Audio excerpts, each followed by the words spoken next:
Обязательно ставьте лайки и пишите свои комментарии. Они нам очень важны.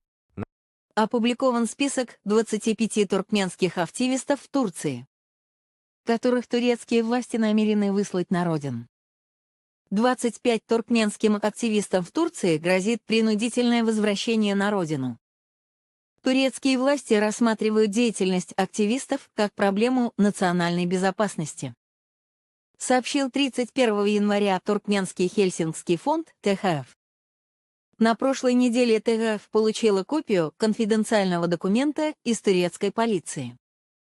В нем указаны данные 25 активистов из Туркменистана, которым может грозить задержание и принудительная высылка на родину. По информации правозащитников, активисты включены в него по требованию Ашхабада. Документ, в котором указаны фамилии, имена и отчества, даты рождения, номера паспортов и турецких удостоверений, выдаваемых иностранным гражданам, не датирован и не содержит подписи или печати.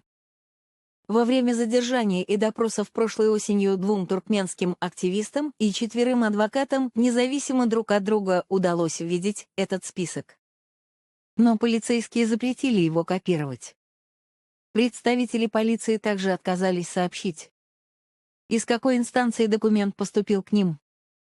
Вызывает обеспокоенность, что некоторым мирным критикам туркменского режима турецкие власти присваивают код G87, означающий наличие обстоятельств, представляющих угрозу безопасности Турции, что ведет к запрету на въезд на срок до 5 лет, может быть продлен дважды и другим ограничениям гражданских прав.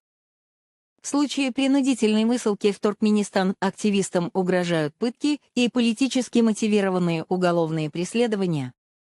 По оценке турецких адвокатов, шансы на обжалование правомерности применения этого кода весьма низки.